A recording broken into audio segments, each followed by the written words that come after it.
Well, hi, everyone. We want to welcome you back to another Parent Pivot podcast. I'm Steve Cummings. I'm Julia Cummings. And you know what? We need to start off right away. You know what, folks? If you were looking for us and for a podcast for last week, we apologize. Our travel schedules, Julia went in a different direction than I did, and we could never get back to find a moment to record. And we did have stuff to want to talk about. So we owe you one. And we're paying you back today because really today's podcast is going to be worth 2 in 1 and stuff. So today I want to introduce our guest, Lori Wildenberg. We have kind of a similar pathway because she's passionate about helping families build connections that last a lifetime. And that's where we first met Lori at the Grandparenting Summit that we've talked about on the podcast last month in Birmingham. And she was teaching a breakout session right next door to us. Yeah. And so it turns out we said, hey, you know what? Let's have her on the podcast. Lori is a licensed parent family educator and an award-winning author of 6 parenting books, and she's a national speaker. She can be found on Focus on the Family. Articles by her are on Focus on the Family. Also, Mom Life Today and more. She has a Facebook page. So moms, as you're listening, she leads the popular Moms Together Facebook page. And group is designed for moms and grandmoms. She and her husband, Tom, have 4 adult children. It sounds like us. Yeah. And 3 in-law kids, it sounds like, and 5 grandkids, which we would have been able to say in February, yes, we're on the same page. And then we found out, Lori, we have a 6th on the way. Yeah. And they live, I love it, in the foothills of the Rocky Mountains. So, Lori, welcome to the Parent Pivot Podcast. Oh, thanks for having me, Steve and Julie. I'm very excited to be here. And I love it that we have the same heart for families and the same thoughts about how we have to do a little shift or a little pivot. Yeah, So, Yes. and stuff. So Definitely. what caught my attention with Lori is she's got a story that I think we get a lot of messages and emails from our listeners. A lot. Who their adult kids have either stopped talking to them and they don't know what they can do, or they have a prodigal, one who's not walking in the faith, one who's wandered away. Maybe there's a little bit of contact. I don't know. But Lori, you have a story about that. And you even have a book called The Messy Journey, How Grace and Truth Offer the Prodigal a Way Home. And we will publicize that and put that in our show notes. Make sure y'all have a link to go look for that. But yeah, that's our starting point. We want to hear that story and hopefully our listeners and things. We have a question. We might ask you to hit the pause button. But yeah, tell us about that. Oh, these stories are always complicated and filled with a lot of heartache. Yeah. So for those of you that are listening, I'm sure you'll be able to relate to some of this stuff. Our daughter, when she was younger, we knew that she was suffering with gender identity issues and also had some same-sex attraction. And we prayed against that, and we did the things that we could do to assist her, and we were raising her up in quote unquote the way she should go and so forth, and not through shame, but through encouragement and love. And then she was doing actually really well, I would say, like functioning not so much with a broken heart, I guess. A little further back in her story, she also has, we also adopted her. And so there's a lot of issues regarding basic things like belonging. Even though she knows she belongs to our family and she's a part of it, there's a part of her heart that is missing and needs to be filled. And we believe some of the gender dysphoria came from the fact that she was adopted, actually maybe more that she was abandoned, because she had the perception that men had more power and control. And when someone is adopted, the birth mom makes a choice and an adoption plan, and the adoptive parents do as well. They make a plan, but the one who has no say is the adoptee. And so we feel like all these layers kind of contributed to a big struggle for her. And I would guess many of your listeners who have someone who is estranged or a prodigal perhaps has an adoption story in their background. I have found through my doing my parent coaching that is fairly typical. And it rises up a lot at the young adult phase, not as much younger, but more often older. Well, then she went off to college, and anyway, that's where she pursued her same-sex attraction. That relationship, when we discovered it, God had been preparing us. So, of course, I was thinking he was preparing us to pray so that we wouldn't face these things because she'd be able to overcome them. I believe maybe part of the prayer instead was to prepare us so we would be able to respond well to her. Yeah. And so anyway, we thought it best, Tom and I thought it best that I would go and talk to her while she was in college. And it took a Sunday morning and drove 2 hours, and she didn't know I was coming, and I was praying she was going to be in her dorm because, who knows? And she was, and I was ready for her to ask me if her friend could accompany us to breakfast. And I could see she was really nervous. And I said yes. And I'm ashamed to say that I was prepared to really almost hate this young woman. Yeah. And when I met her, my heart fully melted, and I realized she was a hurting soul just like my daughter. Wow. And she needed love as well. Wow. Anyway, so we had a breakfast where my daughter did not hardly eat anything because she was so nervous. And then we dropped her friend off, and then she and I went, my daughter and I, Courtney, which I'm not, just as a side note for your listeners, this is not behind her back. In fact, Courtney helped me write Messy Journey. Oh, wow. So, That's awesome. So, wow. yeah. Oh, great. So anything that I'm saying is completely kosher and has passed the test. Yeah, good. So she and I went for a walk, and I thought I better just take this burden off of her. And I said, I know that you and this young woman are in a relationship. And she said, are you going to make me leave school? And I said, no, we're not going to make you leave school. And this is an issue between you and the Lord. And you know what we believe, and you know what scripture says, but this is between you and God. And anyway, so God ended up, that relationship kind of fell apart. But of all the crazy things, you guys, what happened was I ended up having a close relationship with her friend. Oh, really? And yes, even to this day. Wow. And she actually came upon some hard times and lived with us for almost a year. Wow. And she calls me mom, and she is now a mother herself, and she's been married for, I'm going to say, 3 or 4 years, I think. Wow. And so God has done great things in her life. She's pursued the Lord. Now, of course, part of my prayer is, okay, what the heck, God? Right. Okay, that's really great. That's not how I wrote this chapter. That's really great. But what about my kid? Well, Right.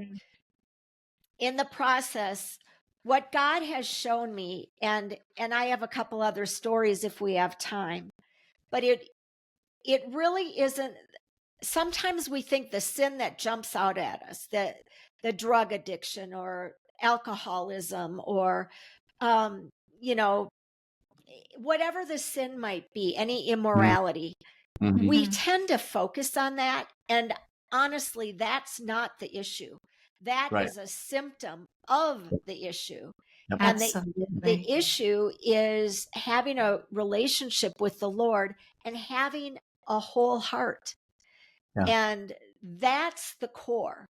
And the less we focus on the thing and more on what is important regarding the relationship with God, and hopefully our relationship helps to foster that, and our relationship helps to bring our young adult or our child or our adult child to the Lord. Right. That's where we need to go. Right. So if, for those of you that are listening, if you do have a prodigal, I would say focus on your relationship and your child's relationship with you and the Lord. Those are the big things to focus on. The other stuff, I think, is really more of a distraction, honestly. Because if we can get healed inside, then those behaviors that are being exhibited will diminish. So I want to encourage you not to focus on the thing. Now, of course, there's situations where you do need to, right? Where maybe there's a natural consequence that has to occur. If your child's addicted to gambling, you don't give them money, right? So, things like that.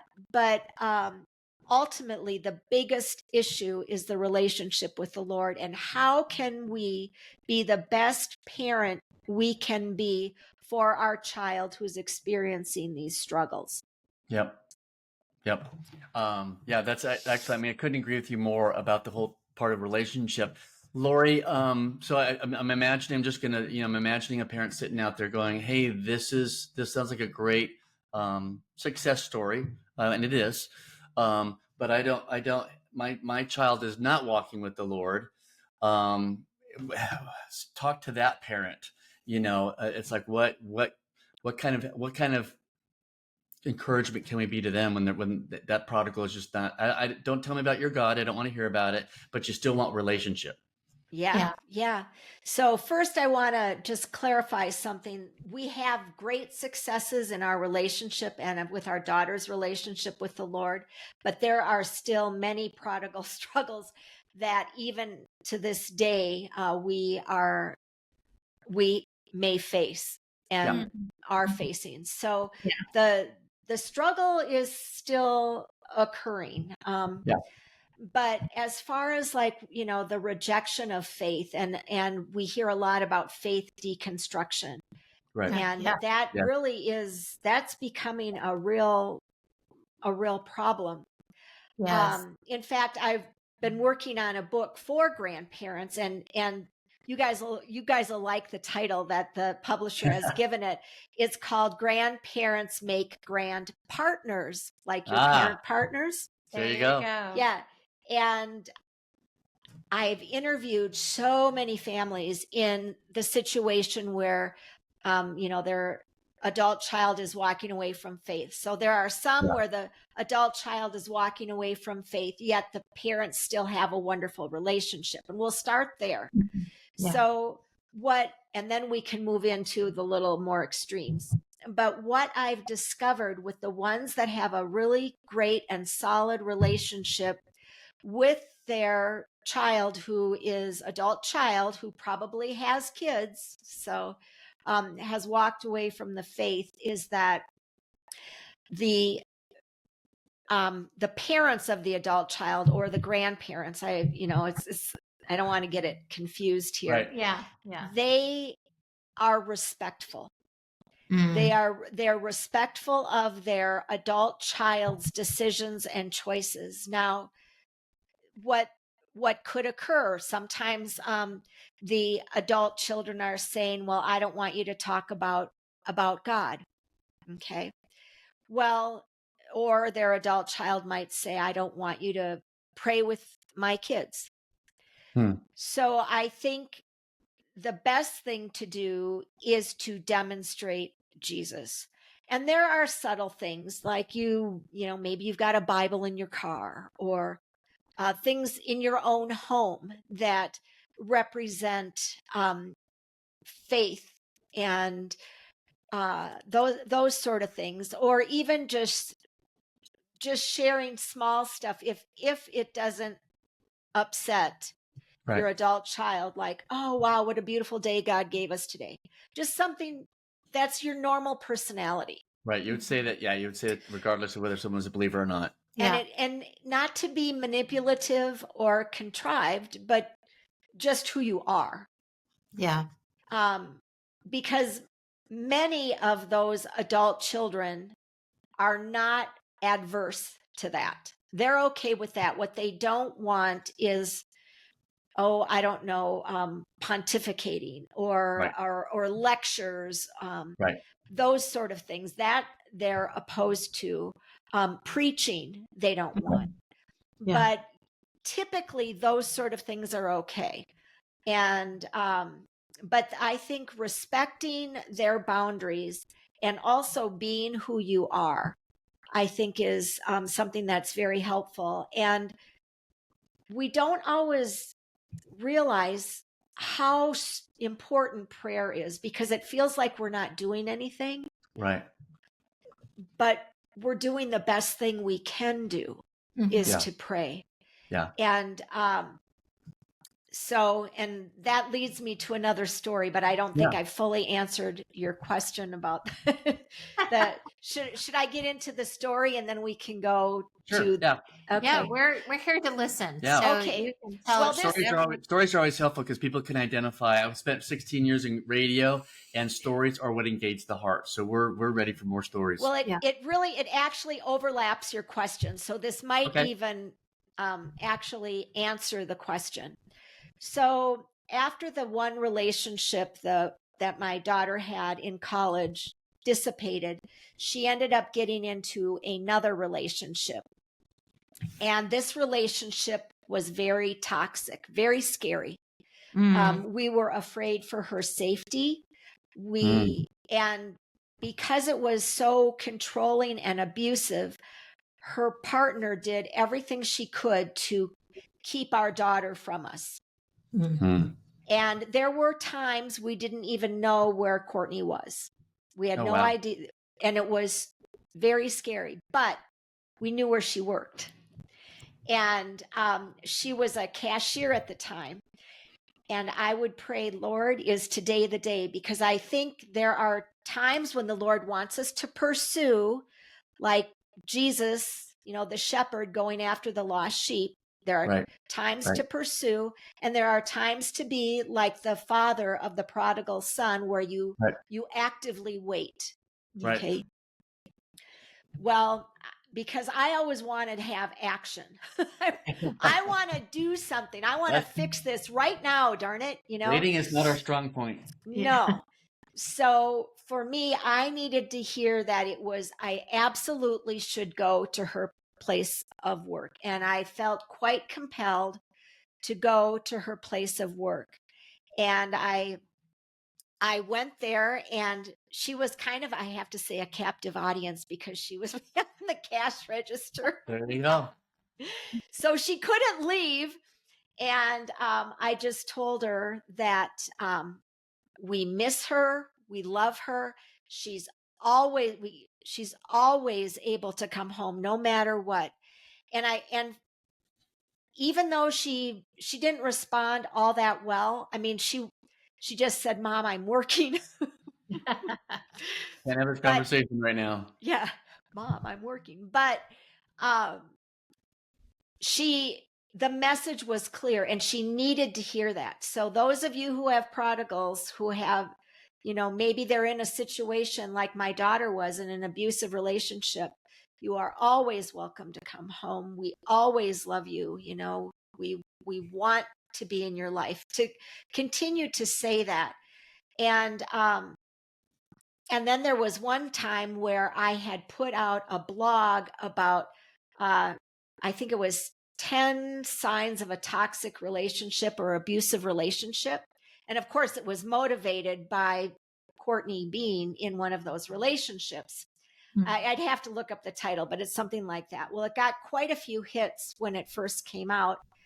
And of all the miraculous things, she had called me and asked me if I wanted to go out for lunch. Well, of course I would go, right? And so I dropped everything, went out for lunch with her. And this was the day that this blog came out. And Oh, I wow. was praying, Lord, please let her see it. Let her see it. Because I was thinking, should I mail her a copy? But I thought maybe that would get, intercepted by the partner. Absolutely. How will I know if she is able to see this blog? Well, she asked me to come out for lunch. So we were eating, and of all the funny questions for your adult child to ask you, Mom, how's the blogging going? Who Wow. asked that? Wow. Funny you should ask. Yeah, right. That's what I said. I said, oh my gosh, that's so crazy you asked this, because I just put this one out and it's been, a lot of people have seen it and it's kind of making its way around the internet. Do you want to read it? And she said, sure. So I pulled it up on my phone and I handed it to her. All these prayers were answered all at once. I was with her. She read the blog and, she was sort of my inspiration for it. So Right. it didn't say her name or anything Right. specific, but things that she was going through were right there. Right. And so I knew she read it. I mean, that was so Right. huge to me. And she handed it back to me and she goes, huh, that's interesting. And I thought, okay, now I have to just let it simmer.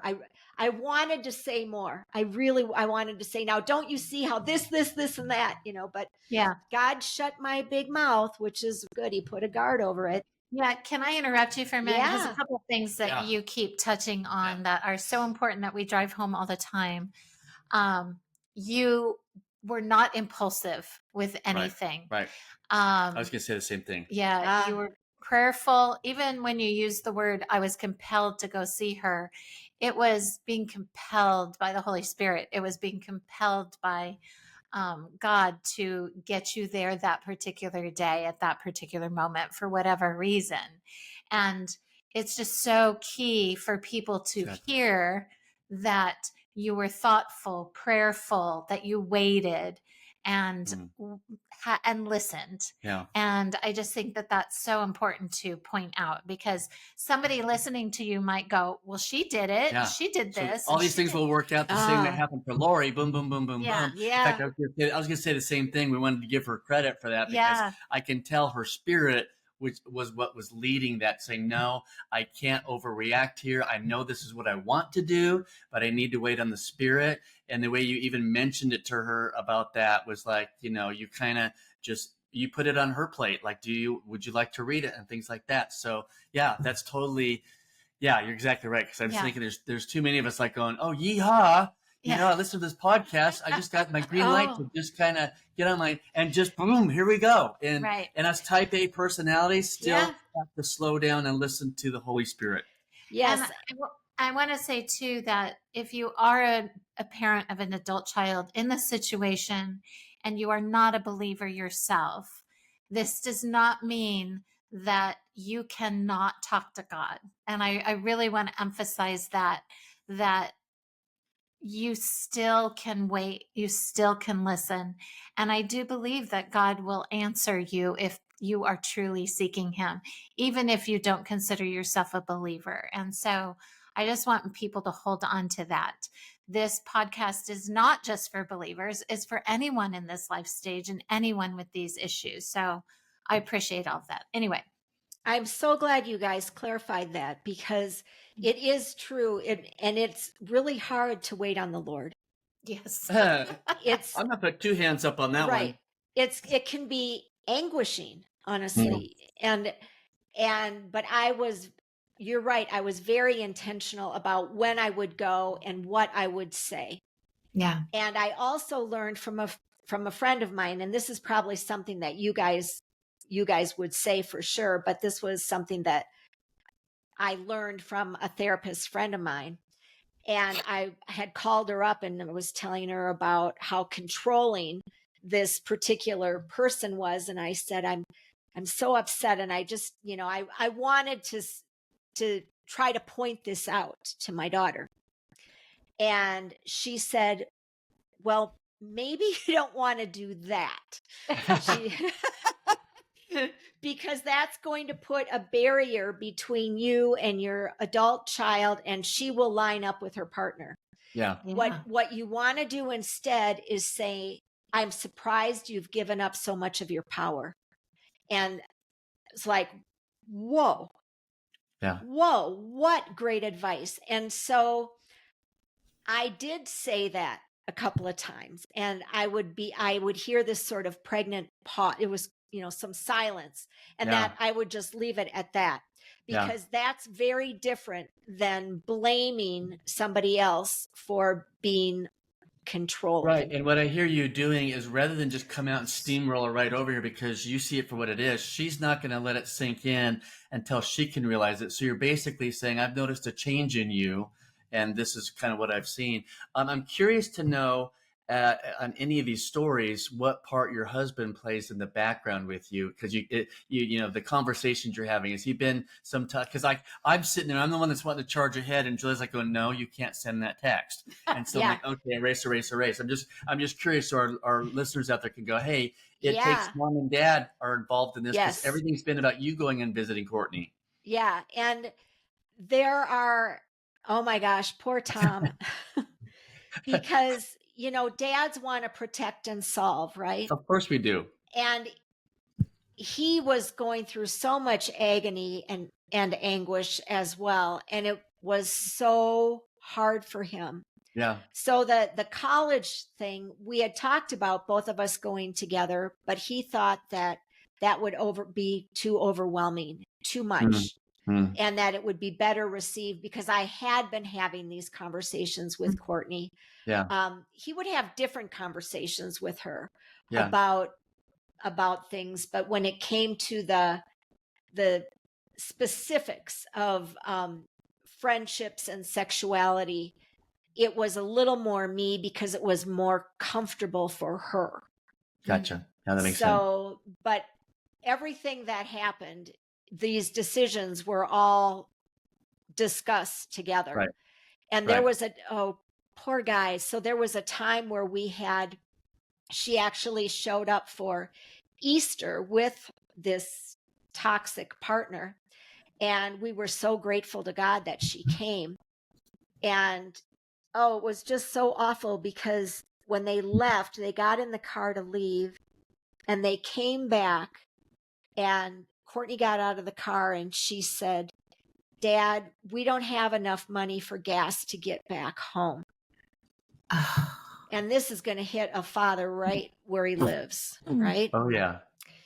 And we had told her, as long as she was in this relationship, and the toxicity of it this was a huge part of it. And there were some other factors that I'm not going to get into, but what we had told her is that if she continued to live with us, she would have access to a car, and she could also we would continue to pay for her schooling. Well, she chose the relationship, this very dangerous relationship, over living with us and going to school and having a car. So we had taken the car away. We weren't going to give her any money, because we were thinking, if you continue to feed this, then it's going to make her easier to stay in that situation. Yeah. Oh my gosh. He came inside the house and he goes, Courtney's asking for gas money. It broke him. Yeah. And I said, you can't give it to her. I was awful. It was awful. And they were driving the other person's car, because we had confiscated hers. And we owned it anyway. But so it was so awful. Wow. So there were boundaries that we had to set, and the boundaries really are for the person setting them, not necessarily for the person you're setting them about. Yeah, we've talked about that a lot. Yep. Yeah. So that was our boundary, that no, we're not giving you any money. And we, as long as this is going on. And that was awful. Oh, poor guy. So Yeah, we had all kinds of things like that What was the happening. response after I mean, you go back out there and dad says, can't do that. What? Ah, they Anger? left. I don't Hurt? know. They just Oh, left. I don't know how they got back, or if it was even true. I mean, it could Oh, have been that they just wanted some money and they said true. that. Yeah. But I I can tell you it was horrible. It's horrible to enforce a boundary. yeah. So on this side of the relationship being healed, has she brought that up on what happened on her end, or that's just been something that you've not just kind of gone by and we don't need to go back there and No, she revisit that? said that it's made it easier for her because we've always been true to what we say. That's Mm, what she said. interesting. It doesn't feel like it in the moment. I mean, that's a very, very hard thing to enforce as a parent of an adult child, that you know what's best. It's hurting you inside. And us dads always want to take care of our little girls. And so Yes. I can just imagine the agony that Tom was in Yeah. and things like that. However, how old was she at this time? She was probably late 20s, Okay. mid But to late however, I 20s. think when God is at work behind the scenes and all these little pieces keep coming together, you had mentioned the comment about, I'm surprised at how much power has been taken away from me and da, da, da, da, da. That's another piece to the truth coming and hitting her, that, she's now putting that together, and she's coming to the Yeah. fact that, hey, and she arrives there. Whereas if we're always trying to feed different things to appease our anxiety, our fear, our worry, it can make things worse. It can prolong it, and things like that. And the whole fact that you guys are together on this and you're praying it through, and it's not easy, and you're No. holding yourself back and waiting to God to really lead you, and you're listening to His leading and waiting for that speaks volumes. And so when people are saying, "Hey, what can we do?" Well, there's some of the highlights I would take from listening to this podcast, and we haven't had any. This is our first conversation with Lori. Right. Yeah. Yeah. Yeah, it is really heart-wrenching to have a child who has walked away from your family and walked away from the faith. I Mhm. think it feels worse walking away from the family, because in that way you have less influence on the faith. Um, if you're still intact and they've walked away from the faith, I'd say there's a lot of hope there, because you still have that bridge connecting you. Mm. But when they walk away from the family, that's pretty difficult. So and again, you've got to pray. Do I pursue, or do I actively wait? And as I actively wait, do I pray? Can you do some small things like some of my clients, and it's pretty crazy because my clients range from having kids of infants, then all the way up through adult children. Mm-hmm. And right now, the majority of my clients are parents of adult children, Hmm. and Wow. many in this particular situation. So Yeah. there are a lot of things you can do. If there's a little bit of an opening, you can do small things like, hey, I was at the grocery store and I was in the cereal aisle and I saw Captain Crunch and it reminded me of you. Right. Like small things. You can do small little bridges and Right. continue to invite and continue to Yeah. let them know that they are an important part of the family, Yep. and that you are always going to love them. And Yep. I do think respect is a big piece of that. So, Yeah, Yeah. no, that you're preaching to the Definitely. choir here. We've said a lot of that Yeah. and things, because people are going, well, what do I say? It's like, well, you stay off of the things that they already know what you believe. right. I was having a conversation with someone the other day about unsolicited advice and things, and it's like when you think about us, when you've been on the receiving end of unsolicited advice, you start Yeah. rolling your eyes, waiting for the Yeah. person to be quiet, and if anything, it's probably the number one relationship killer than Yeah. anything. And especially with adult children, it's like if we keep beating the same tom tom and the same song, eventually they're going to go, you know what? I don't really need to contact mom or dad, because all I'm going to hear is the same thing. So when you say that, hey, mom sent me a text today and she was shopping and saw Captain Crunch, and that reminded her of when I would sit in front of the TV and watch a Disney thing, eating my Captain Crunch cereal. Yeah. That brings back a heartwarming memory that says, Mom was thinking about me and she loves me, and that's all you said. You know, that's more good than any unsolicited advice will ever do. So it's so let me ask you this, Lori, and again, I'm not keeping an eye on the clock. What have you found to really help you with your own worry, fear, anxiety when it comes to, being a good partner to your adult children? What do you do? Well, Tom and I talk about, a lot of these things when, even when your kids are doing things well and right, they might not always be doing things the way that you may have done them or whatever. And we do talk about, okay, it's that parent pivot that you guys talk about. We've got to remember what our role is right now. And God has shifted us from the blessing of being parents with kids under our roof to now being parents of adult children who have kids under their roof. And to avoid doing the unsolicited advice. I've heard it said that unsolicited advice is viewed as criticism. I think that's right. Absolutely. Because what I hear in my head is, I'm not doing it right. I'm not enough. And, my parents can tell me they love me all they want, but there's a "I love you, but" clause in that. Because I'm not doing it their way. It feels conditional. Yes. Oh, absolutely. That's exactly and what we it is. want to avoid that too. And then, and Larry Fowler talks about this quite a bit, that the more control we exert, the less influence we actually have at this point, right? So our influence is from our relationships, and we want to keep our relationships strong. Absolutely. And by doing things where we're being respectful, we're not offering up all that great wisdom we've got. We could say we look at some of the things that are going on and we're thinking, oh my gosh, I could just help you solve this problem in like 2 seconds. But now is not the time. Now is not the time for that. And it is like you say, it's the pivot. It's time to pivot. Right. Yeah, and your reference to Larry Fowler, for our listeners who don't know who that is, he is the president of the Legacy Coalition.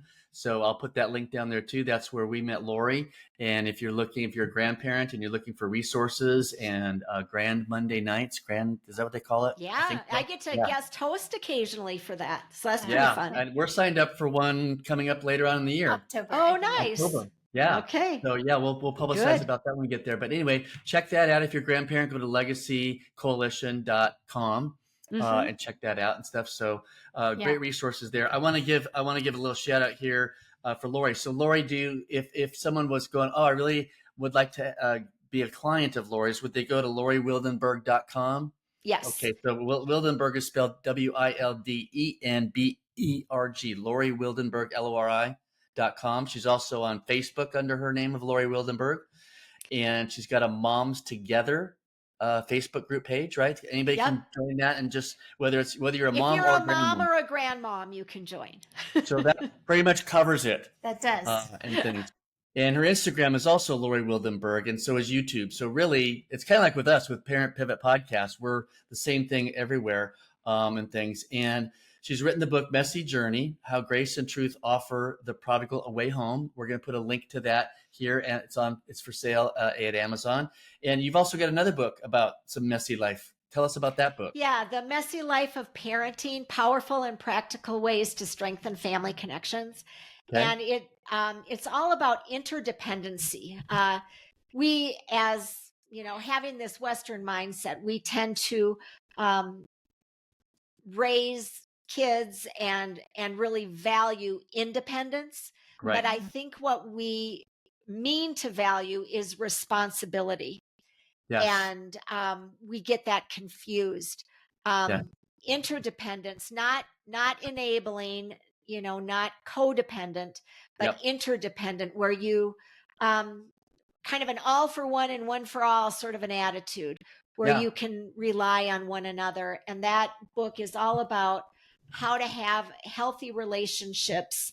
And it's been very, I think people Yeah. have found it quite helpful. Yeah. I And love that. That is Yeah. such a good Yeah. clarification. Because one thing I often say is everybody talks about codependence all the time. I actually hate the word, it's overused.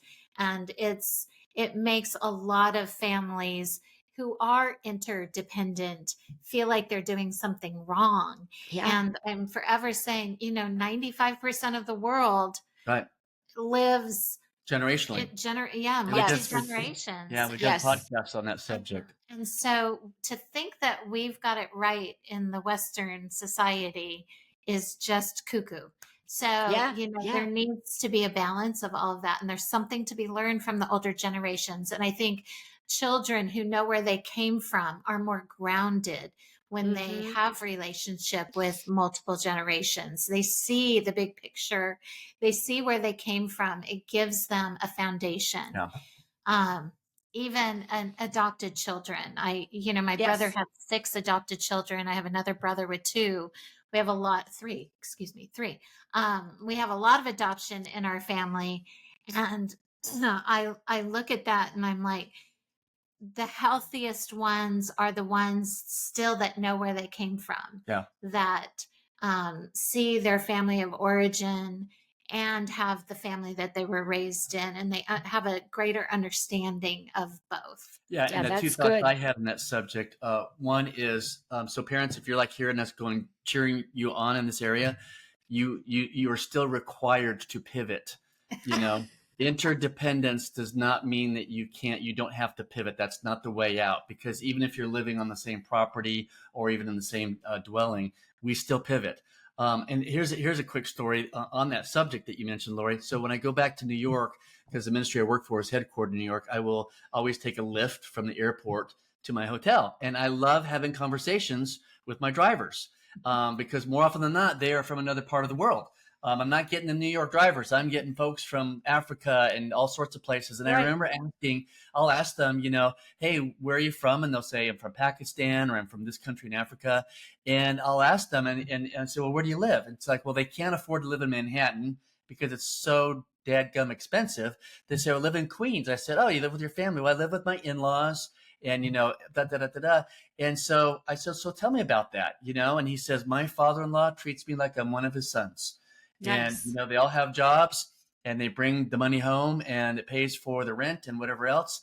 And everything is hunky-dory in that there's nothing held over their head. They give them their space, their privacy, that interdependence that you're talking about. It's about responsibility. If you've got adult children living with you and they're not responsible, that's where we're like going, hey, that's not going to work, because you're just fostering entitlement and things. But generational living is, that's what happened in biblical days. Yes. That's what happens in much larger parts of this world than North America and probably even Europe. I don't know. Yeah.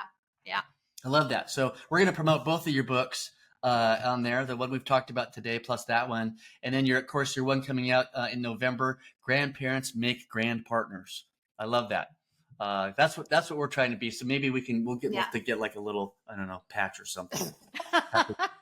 Read your book and stuff like that. Yeah. So I want to finish the story with your daughter, though. I want to hear how you got where you are today and what that looked like. And it's the consistency of demonstrating unconditional love, but also, or I should say, so what we've told our daughter is that our love is unconditional, but our help is conditional.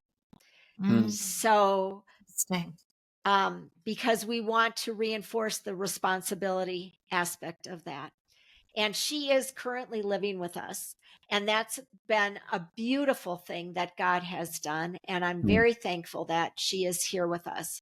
So it's a delight really to have her, and very helpful. She told me the other day that I would not be able to live without her now. I think she's right. So we've just, thankfully the Lord has continued to let our relationship be strong. And During those dark times, prayer has been huge, and heartache. I mean, I went through some pretty dark days, where I really didn't even want to get out of bed because I was so heartbroken at not knowing where she was living.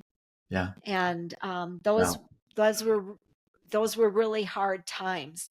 I don't think that will happen again, but I pray that it doesn't.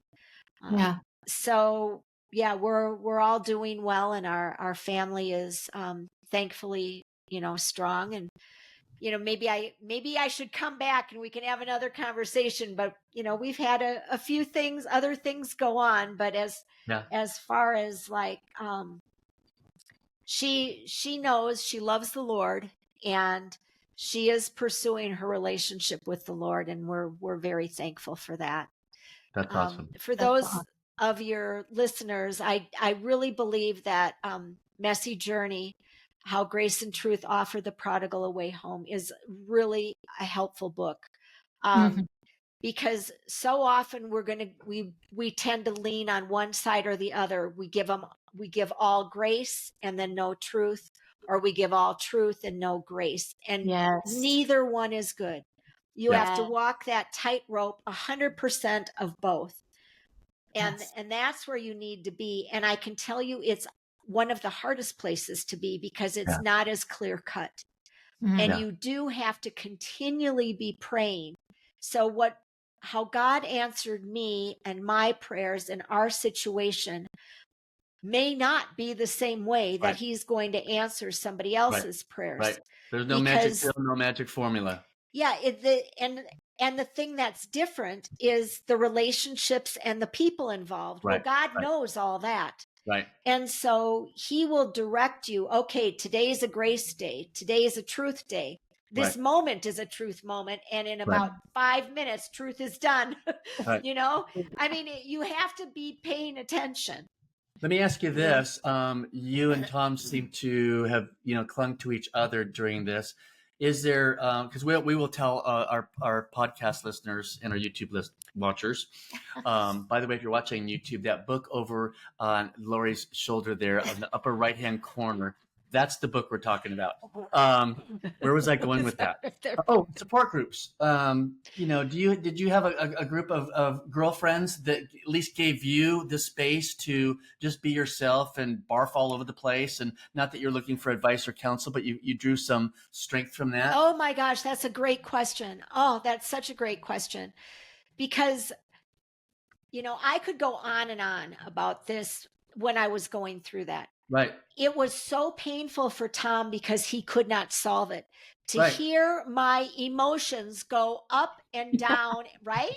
And constant. What I try to do. I hate seeing her in pain, so I want to fix it. Yes, and he couldn't fix it, and it was so awful for him that I finally realized I can't be dumping this stuff on him all the time.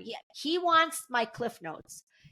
That's going to be the most helpful thing. And yes, he will walk alongside me and all of that, but I also have to be aware of the fact that this is killing him and that he can't fix it right now.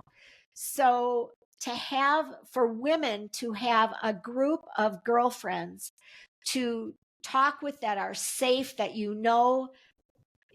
they're your safe place, at least if one, even just one.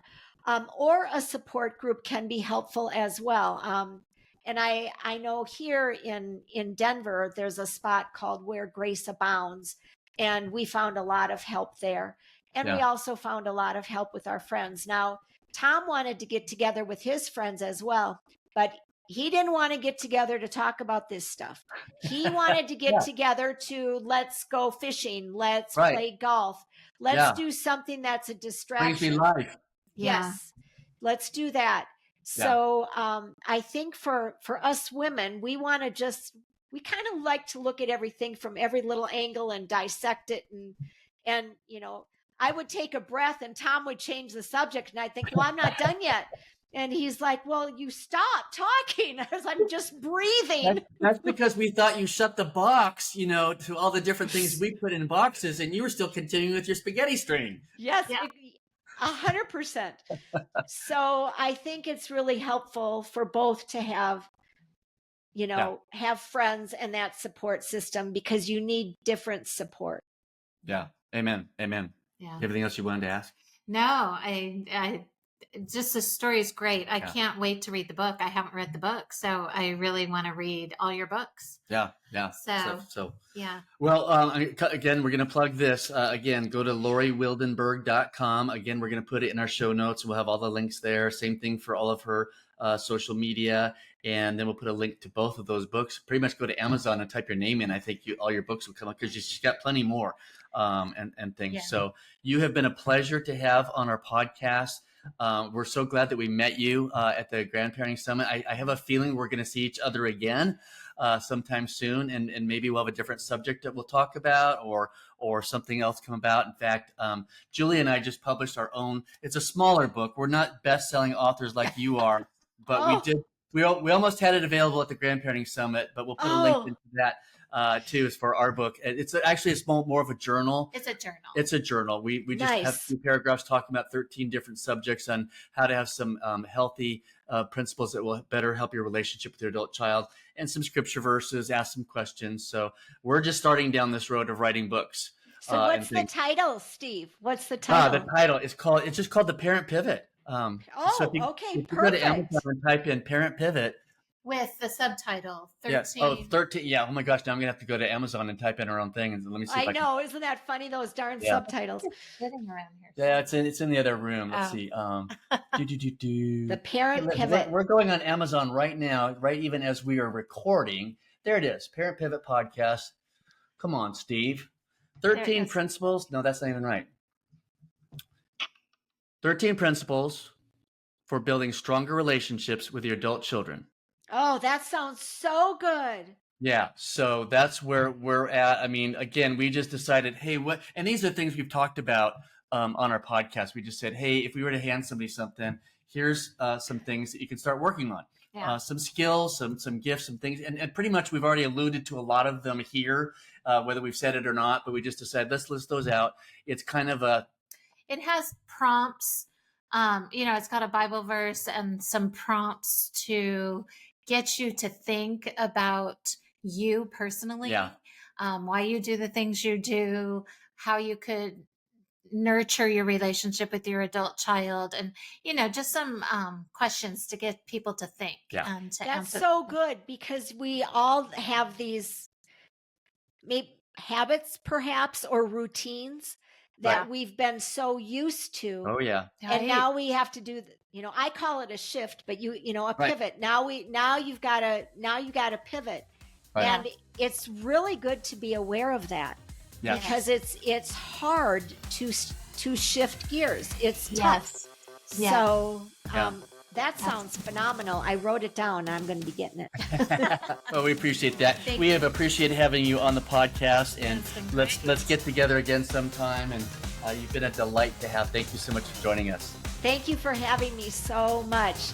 I hope our paths cross again. I'm sure they will. They will. Thank you, Lori.